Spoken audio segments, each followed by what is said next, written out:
Pode começar? Bom, a segunda parte da aula de hoje é uma eletrodinâmica com 4 bósons vetoriais. Como nós sabemos, a eletrodinâmica normal só tem um bóson vetorial, que é o fóton. Então, por que colocar 4 bósons vetoriais? Qual é o motivo para isso aí? Bom, para entendermos isso, vamos tentar entender claramente o que o início do eletromagnetismo. Então, nós queremos fazer um eletromagnetismo com 4 bósons vetoriais.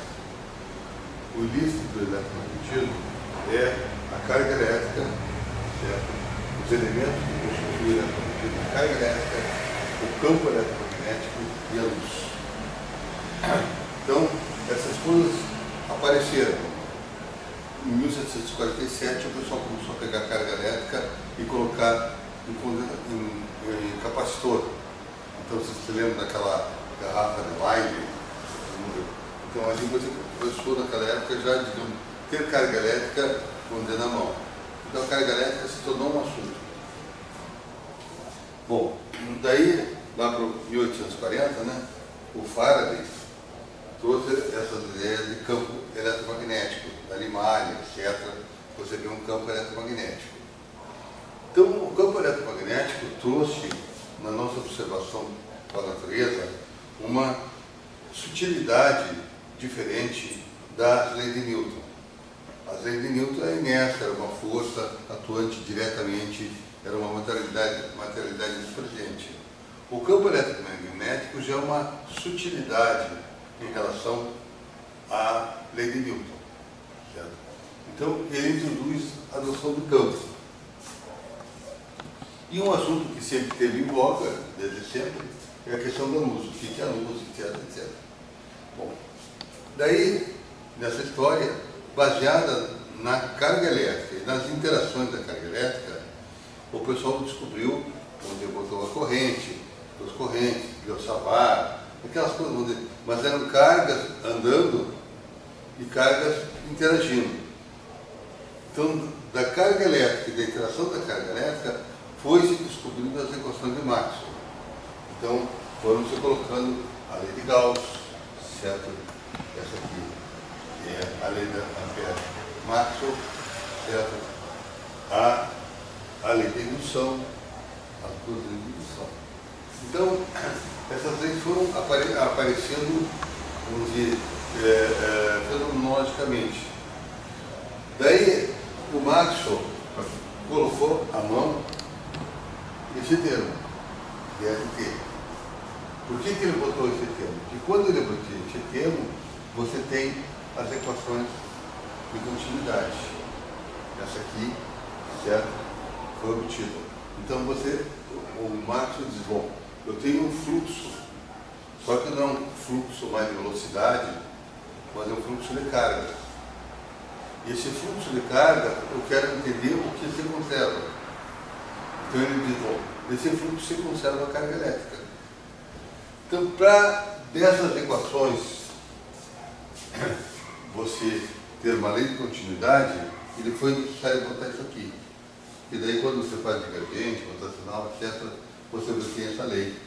Essa aqui foi uma lei importante que o Maxwell obteve. E outra lei que também sai dessa aqui é as equações de onda.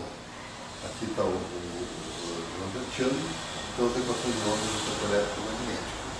Então, o Maxwell, em 1865, ele descobre essas equações, certo? Que não eram dele, ele apenas acrescentou, mas traz consequências. Uma consequência baseada nisso aqui é a luz como uma onda eletromagnética, que era uma coisa que não se tinha essa constatação. Então, você começa a ter a luz como onda eletromagnética, então isso fecha o que se chama de equações de Maxwell. Tá? Agora, o que nós estamos querendo fazer? Nós estamos querendo ir além de Maxwell. Para você ir além de Maxwell, você vai ter que dizer assim, quais são as limitações, primeiro, que tinha em Maxwell. Então, as limitações que ao longo do tempo você viu, Maxwell não tinha a polarização e a magnetização, a partir de primeiros princípios. Então, por exemplo, essa equação divergente de E, o pessoal incluiu a mão em termos de polarização. Isso aqui chamaram de deslocamento. Então colocaram a mão, porque quando eles viram nos meios materiais, aparecia esse vetor, não tinha só o campo elétrico. E assim como também aparecia um campo magnético, como está aqui, certo? Então, esse rotacional de B, ele aparece no campo de magnetização, só do material. Daí a pergunta, onde é que está a origem disso aqui? Então, isso aí, em termos de teoria de gauge, não tem uma origem para polarização e magnetização. Um assunto então em aberto. Outro assunto em aberto é a questão da fisicidade dos campos. Então, se as leis físicas estão aqui ou estão aqui, será que esses campos aqui são apenas campos subsidiários? Quer dizer, você escreve E igual a menos gradiente de φ, quer dizer, apenas subsidiariamente, ou eles são físicos. Eles aparecem na física do problema. Ok? Então, essa é uma questão.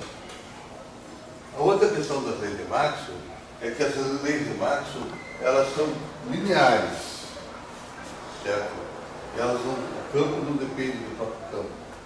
Então, você não tem uma equação de Maxwell do tipo de divergente de E igual a um E vezes um campo. Ok? Então, você não tem esse tipo. Então, isso aqui estaria dando fisicidade ao campo, que estaria aparecendo na equação. Aqui você diz que ele não tem fisicidade porque aonde está o campo nessas equações? Em nenhum lugar. Quando você escreve dmi FMNI, o campo está ali. Mas ele continua subsidiário, porque no final que conta é o E e B, que são invariantes de gauge. Então, a presença da não linearidade é uma coisa exigente seja matéria condensada, seja plasma, seja ótica não linear, seja astrofísica. São todas áreas do conhecimento que a não linearidade do eletromagnetismo ela está acontecendo, seja através de cortes, seja através de interação. Então, esse é um ponto. Outro ponto, quando você vai analisar sobre a produtividade, a equação de Londres, você tem que você deveria ter uma massa tendo desse tipo. Então, do eletromagnetismo de Maxwell, você não retira a supercondutividade, que em princípio é um fenômeno eletromagnético. Então, você começa a ver que tem um vácuo na Depois tem dois efeitos, que talvez vocês não entendam bem, mas digamos são os efeitos querendo mostrar que esses campos estão presentes. Então, o efeito de Born-Aronov e Abramovich-Caixa, que mostra a presença desses campos do eletromagnetismo e que Maxwell não registra. E o último ponto que eu levantaria é a questão da velocidade da luz, se ela é acima de C. Será que a velocidade da luz é C a 300 mil km por segundo, ou a gente pode ter uma velocidade da luz acima disso, uma nova relação de dispersão? Então, esses são pontos que eu coloco para vocês, para quem quiser ir além de Maxwell. Então, eu estou colocando aqui os elementos do eletromagnetismo, são esses três, certo? Esses elementos, eles são discutidos por Maxwell. Na discussão por Maxwell prioriza a carga elétrica. Então, a carga elétrica vem antes do campo eletromagnético e vem antes da luz. E quando você vai, então, chega a uma questão, que é uma questão fundamental. Quem vem antes? A luz ou a carga elétrica? Certo? Qual seria a tua opinião, João? Talvez a luz poderia ser terceira, né? Hein? Talvez a luz poderia ser a primeira, não sei. Olha, Poderia ser a luz, talvez. mas para as equações de Marx, a luz é uma consequência. Las cosas más sim, mas na natureza talvez seja o contrário. Esse é uma intuição que o Schaufer fala. Agora, você tem um modelo para isso? Essa é a questão. Então, por exemplo, aqui, se vocês lerem essa sentença foi escrita em 1895 pelo Henry Holland Lawrence, do Philosophical Magazine. Então, é uma sentença padrão. E ela diz que, digamos, o campo elétrico é estabelecido no espaço através da carga elétrica. Então, sem carga elétrica, você não tem campo elétrico. Então, quer dizer, o que o século XIX deixou para nós é que você tem que ter a carga elétrica, ela gera o campo gera luz. E essa é a realidade da equação de Maxwell. A pergunta é o seguinte: como ir além de Maxwell? Tá? Então, você quer ter uma nova interpretação para Maxwell, que é bonito, que é roubado, mas você tem que ter clareza como é que você vai além de Maxwell. Então, quer dizer, você disse que Maxwell tem dois postulados diferentes. É a invariância da luz e a conservação da carga elétrica. Ok? Então, aqui está a conservação da carga elétrica. Tá? E a invariância da luz foi uma experiência feita em 1887, mostrando que a velocidade da luz não depende de sistema de referências.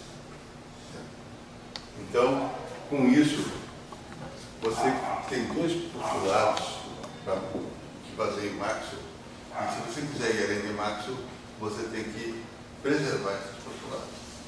Okay? Então, aqui você pode escrever essas equações, certo? Agora, em termos de uma lagrangiana, L igual a F mini e F mini. Essa lagrangiana reescreve essas equações, ok? E essa lagrangiana, o fato do mini está embaixo, se invariante tem mini embaixo e mini em cima, significa que a invariância da luz é repetida. A invariância da luz é o que passa, tem que ter mini embaixo e dois em cima. Essa é a regra.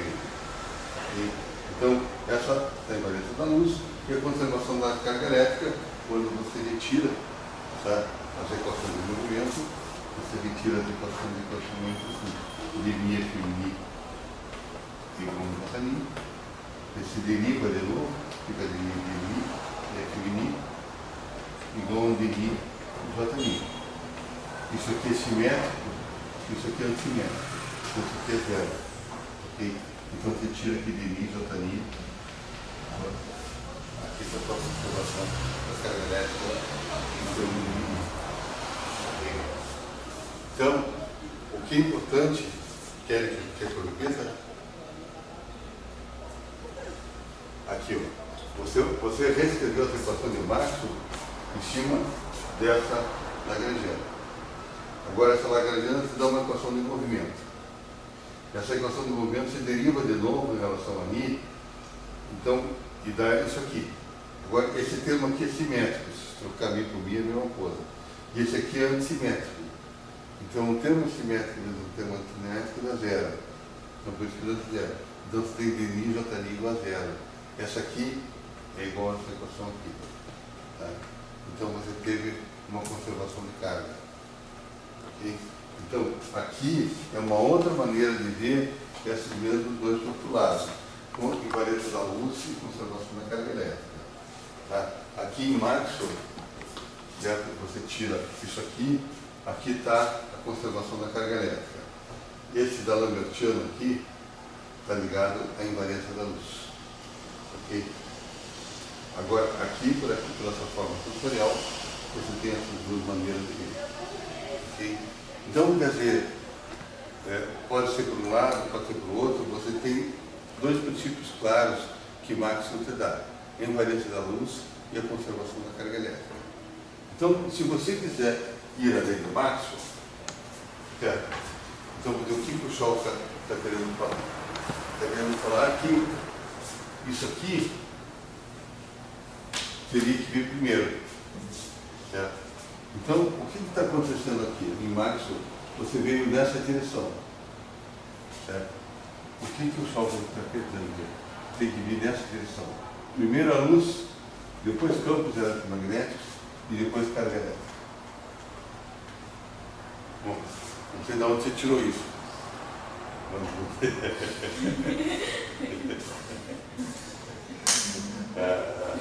Então, você vai ter que ter um modelo para isso. Então, um modelo que estenda Maxwell. Então, eu vou colocar para vocês.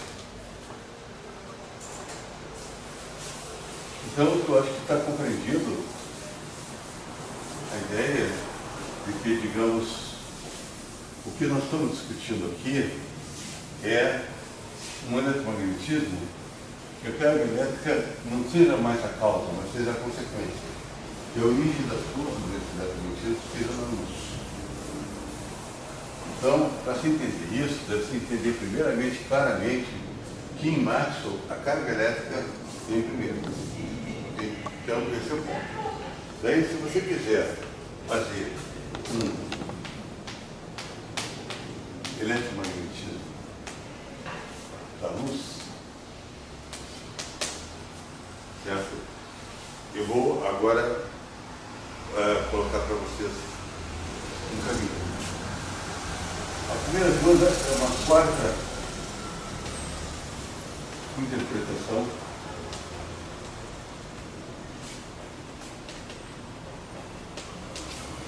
da simetria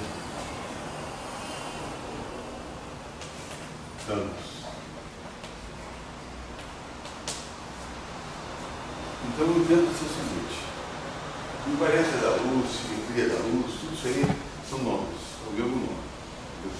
Mas como a gente trabalha muito a noção de simetria como princípio, às vezes é melhor já usar a palavra simetria da luz. Ok? Então, essa simetria da luz, certo? Ela, a primeira aplicação dela foi em Maxwell. Maxwell veio vindo através de carga elétrica e suas interações, mas descobriu nas equações a invariância da luz. Então, a invariância da luz se projetou aqui. Daí, o que aconteceu?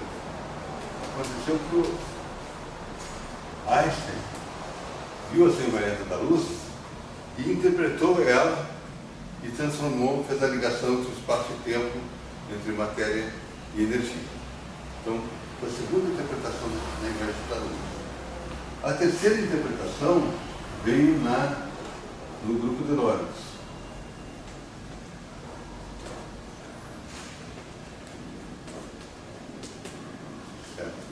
O que o grupo de Lorentz disse?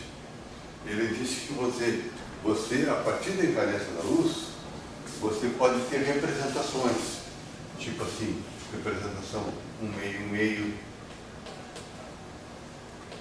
0/meio. E essas representações, ele foi associando campos. Então, o grupo de Lorentz identificou campos dentro do grupo. E aqueles campos o pessoal começou a estudar dinâmicas, criar equações relativísticas. Entendeu? Então, isso foi uma coisa que, vamos dizer, nos anos 30, tocaram barco disso. Bom, o que a gente vai querer fazer como quarta interpretação? A gente vai chamar de espécies de campos. Vocês procurem entender bem isso aqui, para ficar claro. Uma coisa, às vezes, a gente não sabe mexer direito com o mini, mas as ideias, elas têm que estar claras para a gente. O que acontece, o que se interpreta? A gente diz o seguinte, dado um grupo de Lorentz, em vez de ele dar aqui, esse aqui, vocês não sabem bem, esse aqui é uma representação. Então aqui tem um campo AMI associado a isso aqui, certo? Então, esse campo AMI, ele pode ter aqui, a gente diz que ele pode ter um spin 0 e um spin 1, devido a essa representação. Você soma e diminui, aquele I mais J, I menos J, então I mais J dá 1, e I menos J dá 0. Então, vai de 1, 0 até 1, os spins deles. Então, tem dois spins. Então, esse campo AMI tem dois spins. O que a gente está querendo dizer? Que essa representação, ela não deve estar associada a um campo AMI, mas ela deve estar associada a um grupo de campos AMIs, onde I varia de 1 até N, qualquer. Então, o que a gente está querendo dizer é o seguinte: você tem sobre aquela simetria não um campo, mas uma espécie de campo. Assim como você pode ter o macaco, o homem, né? Esse tipo de variação de macaco. Então você, digamos, teria dentro desse quadro aqui dos 1 diferentes campos. Certo? E esses campos, então, você vai querer estudar e obter as equações deles e tentar diferenciá-los. Você vai ter uma dinâmica. Aqui é apenas um quadro estático. Certo? Então, você agora, por espécie de campos, você começa a dizer, então, eu agora tenho um conjunto de campos a ser estudados. Okay? Então, colocando, a simetria da luz deu as equações de Maxwell. Certo? Se você olhar as equações de Maxwell, ela estuda um campo feminino. Então, o campo ali, sendo estudado. Okay? A relatividade se preocupa em estudar o espaço-tempo. Aqui no Maxwell, na época, foi estudar o campo elétrico e magnético. Isso aqui veio depois. O grupo de Lorentz já começa a introduzir a noção do campo. E você quer dar uma dinâmica. Tá? Esse campo pode ser a linha, pode ser um campo linear, um campo tensorial, pode ser um campo escalar. Enfim. Agora, o que a gente diz? Eu estou pegando o grupo de Lorentz e não associando apenas um campo, mas um conjunto de campos. É isso aqui. É como se tivesse uma espécie. Então, o grupo, a representação, traz uma espécie.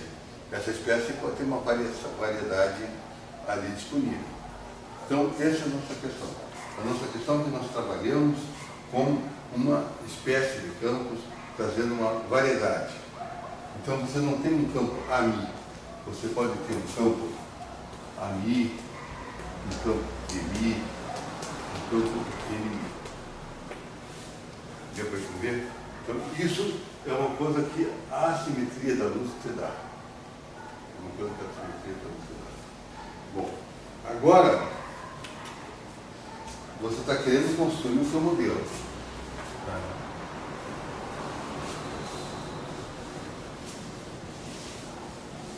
A segunda fase do seu modelo, você quer dizer o seguinte: bom,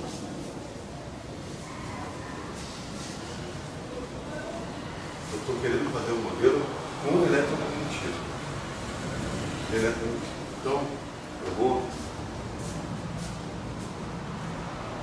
estudar a transmissão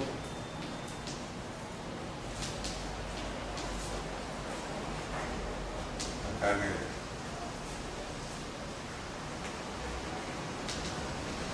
Bom, então, você observa o seguinte: a carga elétrica é a base do eletromagnetismo. Tá? Se você quiser LN Max, Poliva, tem que preservar a carga elétrica. Qual é a grande diferença que a gente faz? Isso eu peço para vocês pensarem, somente vocês só para ter mais maturidade. Okay? O que acontece é o seguinte: a carga elétrica você vai transmitir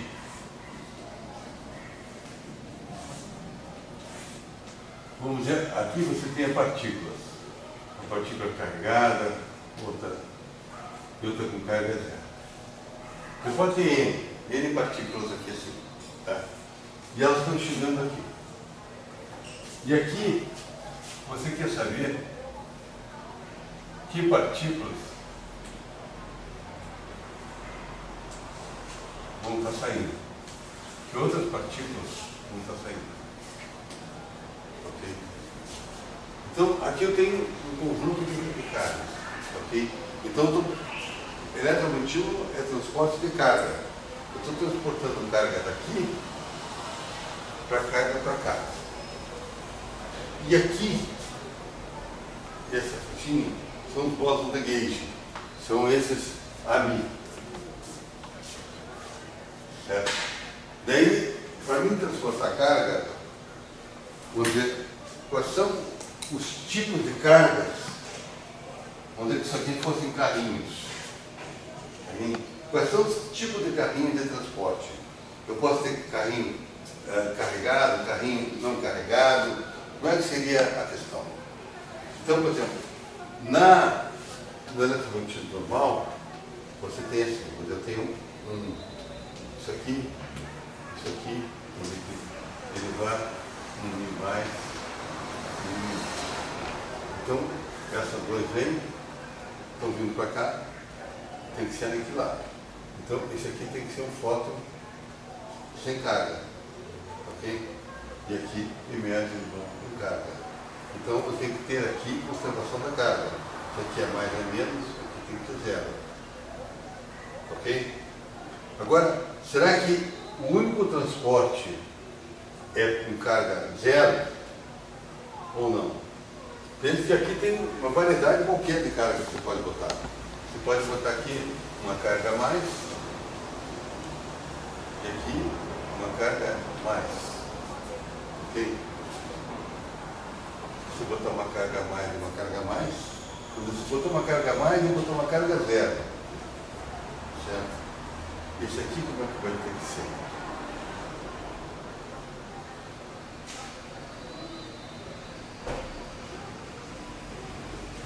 Carga mais, carga zero. Vem vindo para cá, mais. Uma carga mais. Essa carga mais, vem isso aqui. Isso aqui pode ser uma carga menos, certo? E com mais, da zero, zero. Ok? Então, você tem diferentes combinações possíveis, porque você tem muitos tipos de partículas carregadas. Isso aqui tem partículas, N casos de partículas com carga, sem carga e carga zero.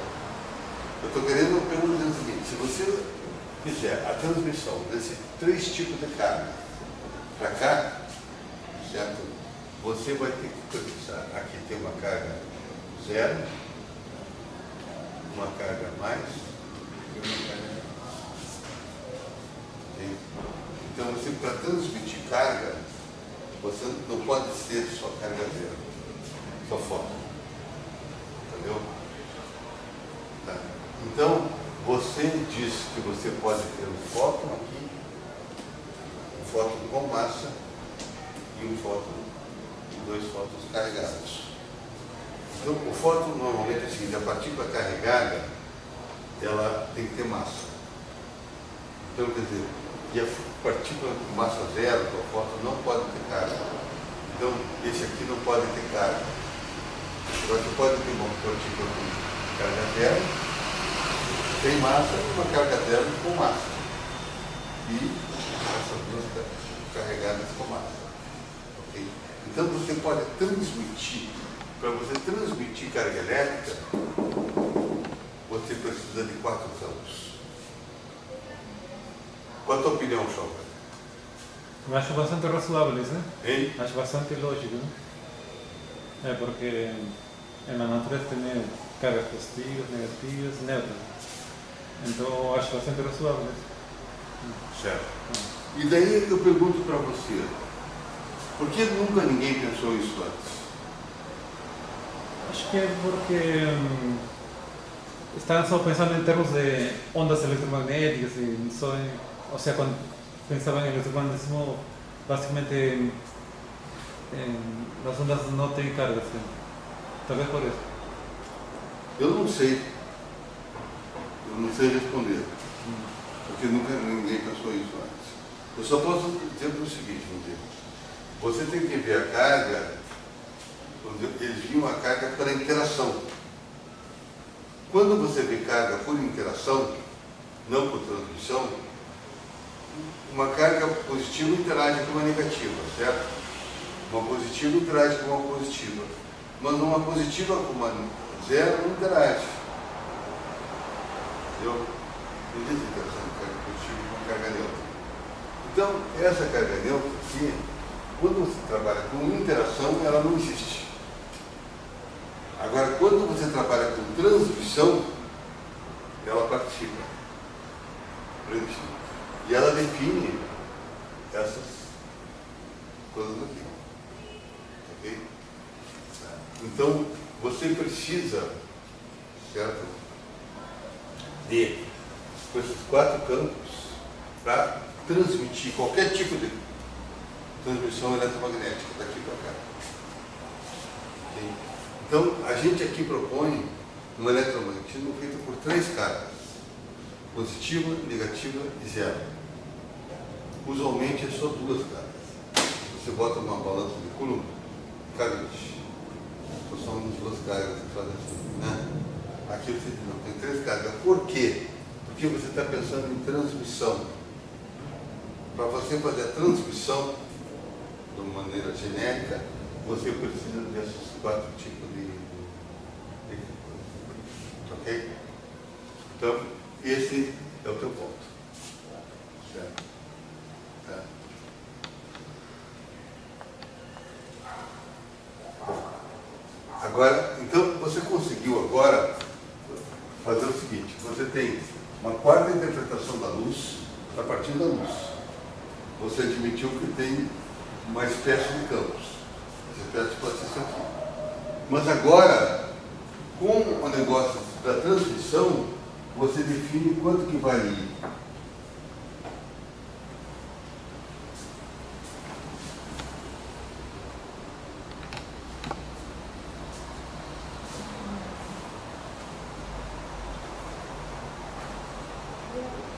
Hein?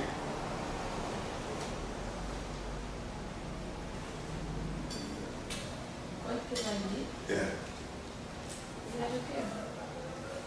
Quanto valeria? Quem que era aí aqui? Era o número de campos, não era? Quantos campos se encontrou? Quanto valia? 4. Ok? Então, você, da simetria da luz, você agora, mais a transmissão da carga elétrica, você tem I igual a 4. Tá? Agora,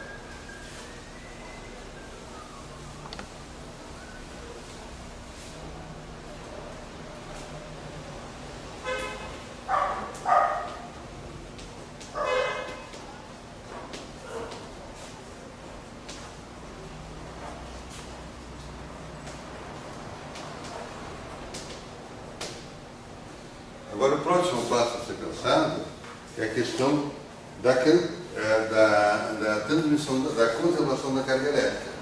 Quer dizer, você conseguiu transmitir, certo, com 4, mas tem que dizer, como é que eu faço para conservar? Então, aí que vem essa questão do Maxwell, certo? Ele, para fazer a conservação da carga elétrica, ele colocou a corrente de deslocamento. Então, você tem que buscar uma simetria abeliana estendida. Então, o Maxwell, certo? Ele colocou, para poder a carga elétrica, a corrente de deslocamento dele.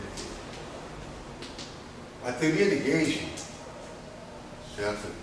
Ela diz que a partir da linha Mi igual a Mi mais M alfa, eu vou ter a conservação da carga elétrica.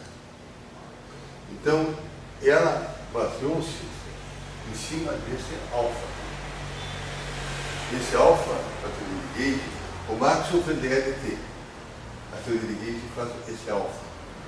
É o novo protagonista da conservação da carga elétrica. Então, você tem que fazer uma conservação da carga elétrica a partir de alfa, mas algo estendido. Então, você pensa, como você quer campos sem carga, campos com carga, você diz, eu vou fazer agora uma teoria de Gage, uma teoria de Gage minha, que vai ser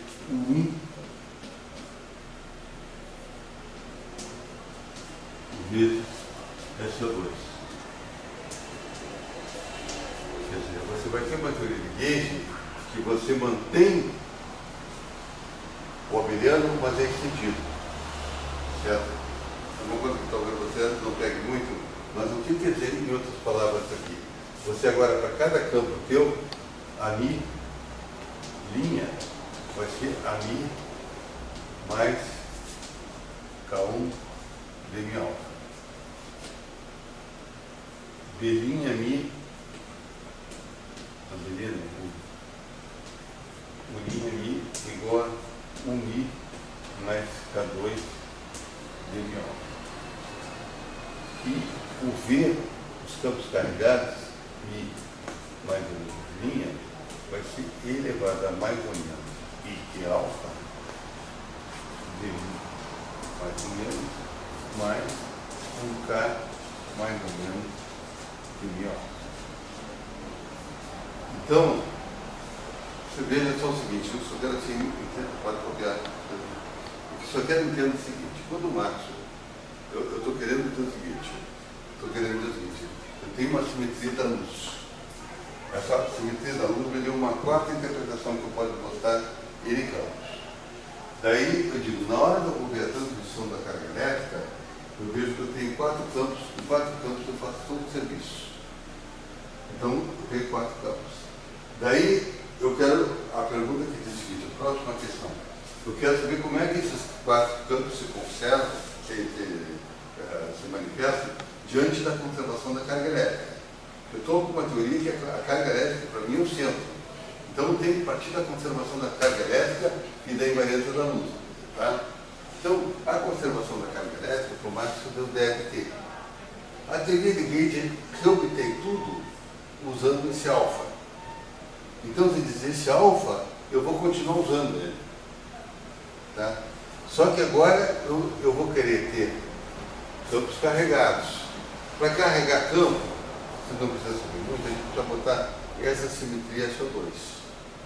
Então você pegou uma simetria 1 que você tinha estendida e botou essa simetria SO2. E você agora tem o campo, a linha Mi, dada por assim, esse 1 dado por assim e esse aqui dado por assim. A partir disso aqui, você vai montar uma lagrangiana. Okay? Então, uma lagrangiana que, a pergunta é o seguinte, essa lagrangiana, ela tem condições de contorno com o Maxwell? Como é que você sabe, Schalka, que essa lagrangiana que você vai montar, ela contém Maxwell? Porque tiene el campo a mí es el foto normal de Maxwell, el campo a mí está incluido ahí. Debe ter massa zero, espinho, só isso.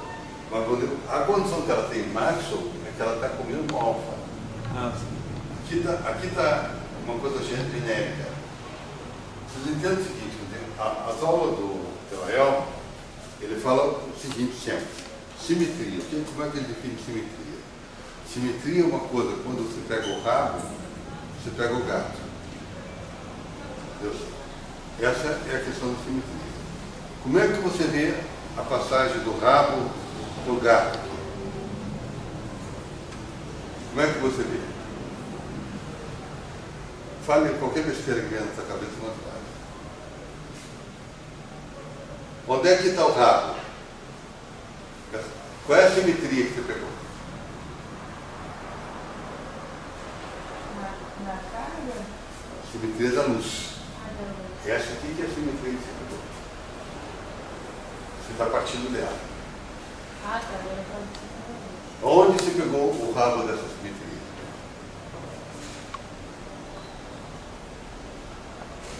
Na equação de Maxwell. Na equação de Maxwell, Então, é o que eu tenho primeiro. você veio primeiro, viu o rabo, você pegou o rabo. Você pegou o rabo ali. Daí você, daí descobriu essa equação de Maxwell e acabou. Daí a gente fez umas críticas à equação de Maxwell. Não, tem muita coisa que ela não resolve. Então deve ter um gato aí atrás. Ok? Daí você diz, bom, onde é que está o gato? Daí você veio vindo aqui de volta.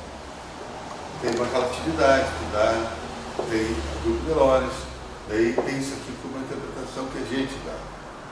O grupo de Lorentz pode ter a espécie de campos. Daí você diz, bom, vamos puxar esse fio. Daí você diz, tem transmissão da carga elétrica. Então vai ter 4 campos. Daí a gente vai, agora vamos continuar puxando o fio. Qual o ponto importante? É a conservação da carga elétrica. Daí a gente, bom, em Maxwell foi por isso aqui, daqui foi para cá. Daí eu estou com os meus 4 campos. Eu estou com 4 campos aqui, ó. A Mi, o Mi, e VMI, mais o Mi. Ok? Estou com esses 4 campos. Tá? Agora eu estou querendo que esses 4 campos tenham uma conservação da carga elétrica. Então, o gato. Daí se formou o gato. Assim, o gato mesmo é a tua nova Lagrangiana. Entendeu? Mas você está dizendo, eu estou puxando as coisas para. Como é que eu saio de uma Lagrangiana? Eu saio de uma Lagrangiana a partir de uma simetria. Ok? Você em Maxwell, no momento que você admitiu essa transformação, essa simetria, você partiu para a tua Lagrangiana L igual a μ ao quadrado. Ok? Então, isso aqui é a tua simetria, você partiu para cá. Entendeu? Então, você diz, bom, eu estou com uma simetria da luz.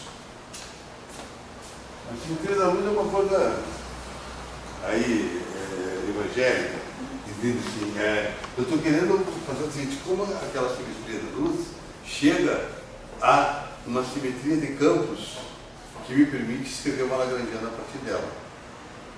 Deu para entender? Bom, então eu só estou querendo o seguinte, você na simetria da luz, você pegou o rabo, que foi a equação de Maxwell. Daí você veio puxando o rabo. Aqui deu para entender até aqui. Daí você chegou aqui. Tá? Então você precisa ter uma observação da carga elétrica. Através desses 4 Ei? campos. Através desses 4 A partir campos. desses 4 campos. Já tem a conservação da carga elétrica. Então, para você ter a conservação da carga elétrica, o que você precisa? Escrever esses campos que nem em Maxwell, de uma maneira dependente só de alfa. Que a gente chama abeliana, esse é o nome. Ok? Então, dependendo de alfa. Daí você diz, bom, agora, assim como tem aqui dependendo de alfa, eu vou classificar 4 campos aqui, dependendo de alfa, dependendo de alfa, dependendo de alfa e dependendo de alfa. Então, estamos com uma simetria dependente de alfa. Isso aqui, esse termo aqui, esse termo de campos alfa, ele garante que bota esses campos carregados. É uma maneira de botar campo carregado. Você fica desligado, daí fica errado. Mas, digamos, é esse SO2 que a gente chama. Isso aqui significa SO2. Ok? Isso aqui significa 1, que fica bem igualzinho a Maxwell. Maxwell é 1. Tá? Okay? Então você fica com isso aqui. Tá? Então você desenvolve, aqui tem 1, aqui tem 1, aqui tem o SO2 e aqui tem 1. Então por isso que diz que eu tenho 1 vezes SO2. Mas como você mantém o alfa, você vai ter uma corrente conservada. Okay? Que é a carga elétrica. Tá? Então, com isso, tá? Você pegou o gato. O gato é essa simetria. Tá? você vai querer ver a cara desse gato. Tá? Deu para entender, só? Tem alguma coisa que você gostaria de falar? Não, por enquanto não, estou entendendo Sim. bastante. Então, você pegou o gato. Então, agora o próximo passo seu é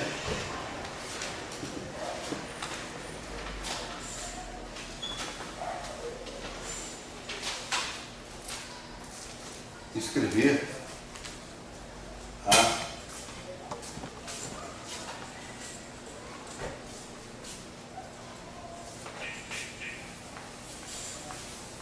Lagrangiana. Porque em física, é a partir de uma Lagrangiana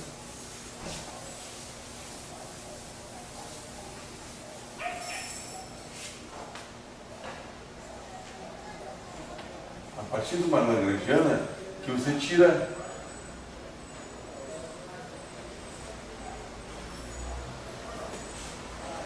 todas as propriedades da sua teoria. A Lagrangiana é o teu modelo. Ela existe a equação do movimento, uma série de coisas. Ok? Eu vou fazer o seguinte, só vou falar um pouquinho, porque eu acho que o que eu queria dizer para vocês era como é que você pega o gato. Puxou, isso é o ponto para entender. Tá? Então, na Lagrangiana, eu vou só para dar uma pontinha. Esqueça. Você agora é uma Lagrangiana com 4 bósons. Então, é uma Lagrangiana para a Mi, Mi e Mi, mais ou menos. Quem que é a Mi para você?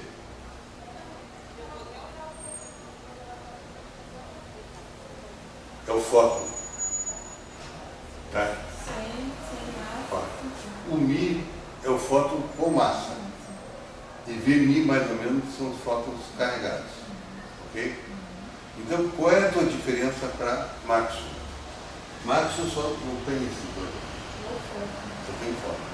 Então, por isso você está dizendo que você tem uma eletrodinâmica com 4 bolas. Qual o ponto dessa eletrodinâmica? Por que nesse artigo aqui está escrito Electric Charge Transmission to 4 Volts? Porque acontece o seguinte, você descobre que para transmitir a carga elétrica, você precisa de 4 volts. Ok? Deu para entender isso? Isso é um ponto fundamental. Entendeu? Isso é um ponto que eu pessoalmente não sei porque não foi explorado anteriormente. Por exemplo, em 1935, você já conhecia o elétron, já conhecia o fósforo, já conhecia o mil, o mais, o menos, conhecia o fóton. Isso aqui permite você fazer transmissões daqui para cá, certo? Com esses aqui. Pelo conhecimento experimental. Eu não entendo, talvez não saiba, fica como meditação para nós. Ok? Então, o que é importante é que você agora tem 4 bósons e quer montar uma Lagrangiana. Então, como é que você monta a Lagrangiana? Você monta tensores. Eles chamam de tensores de intensidade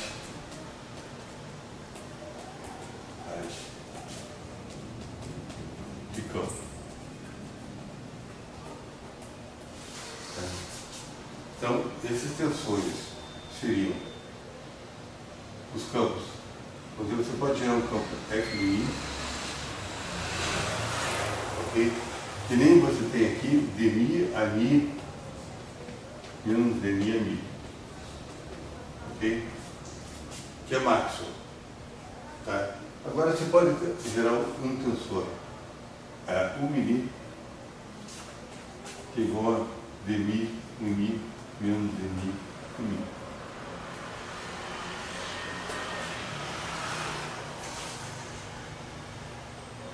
Assim como pode gerar um tensor DMI mais ou menos, igual a DMI, mais ou menos,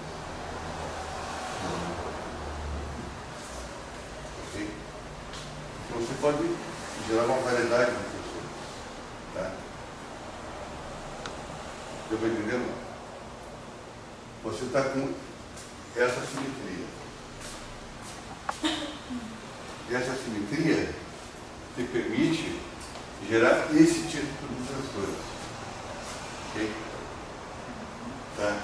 Então, se você quiser, você poderia também gerar outros tensores, tipo assim, SMI, igual a DMI, mais DMI. Esses tipos de tensores a gente chama eles de granulares.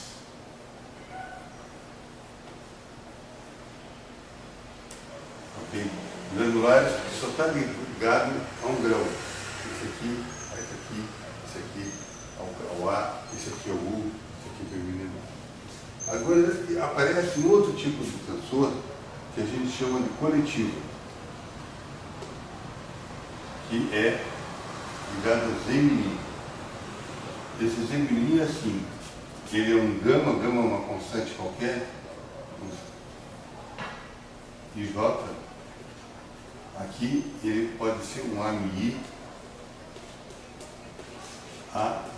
J.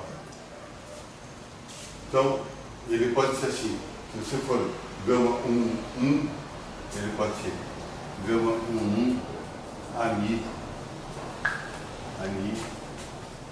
gama 2, AMI, gama 3, AMI, N+, gama 4, AMI, menos, e aqui por diante. Ok? Então, eles são tensores coletivos. Por quê? Ele aqui só tem um campo granular. Aqui tem um somatório de campos. Ok? Então são coletivos. Então o que acontece? Esses campos AMI aqui, que é que está propondo, eles se comportam de uma maneira granular e coletiva. É como você está aqui. Você está aqui com o teu lado, só. Mas de repente você está junto comigo prestando atenção. Então, você que é o AMI, você se junta comigo que é o UNI. Mas depois o Chalca faz uma pergunta e você se junta com o Chalca. Entendeu? Então, nós estamos aqui numa relação individual coletiva. Daí a pergunta que tem é o seguinte: como é que fica essa relação individual coletiva? Tá? Então, essa relação individual coletiva, você vê na equação do movimento.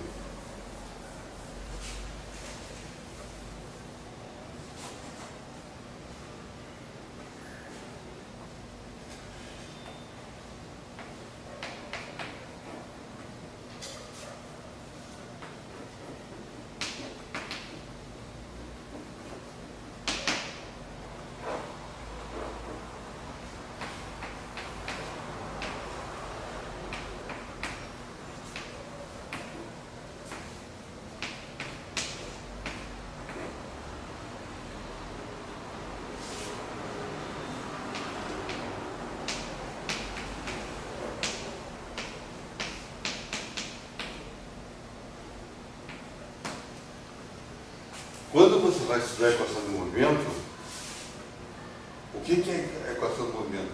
É o que esse movimento no espaço e no tempo.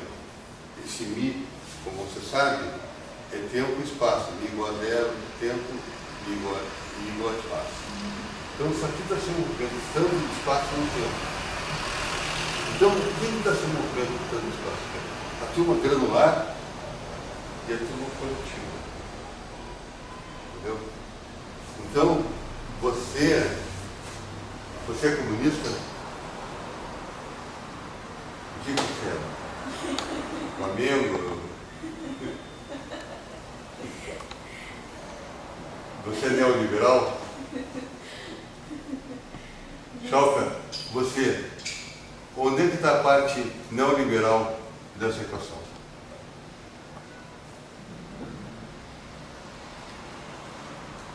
Neoliberal. Bom? ¿Qué significa neoliberal?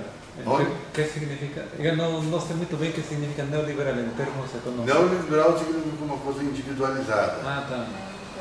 Neoliberal tem uma visão da sociedade individualizada, a partir do indivíduo. Então, por exemplo, aqui é uma coisa individualizada, granular. Ok? Então, aqui está o neoliberal. Okay? E aqui está o socialismo. Okay? Então, você aqui está a coisa socialista. Então, você vê que uma coisa movimentando no espaço-tempo é uma visão neoliberal e socialista. Entendido ou não? Neoliberal com socialismo. Essa aqui é a equação que você obteve, tá? Agora você tem que ler a equação. O que é uma equação? Um movimento, eu estou indo daqui para cá. É uma causalidade do espaço-tempo. Isso é uma equação porque ele está com o DMI. Agora, o que está sobre o DMI? O Fmini. O Fmini é o granular. É você. Então você está indo daqui para lá. Então a tua equação é neoliberal. Agora, de repente, você está andando junto com você e junto comigo. Então você está dentro de uma coletividade. Então existe um coletivo aqui, se movimentando no espaço-tempo. Então no espaço-tempo se movimenta você e o coletivo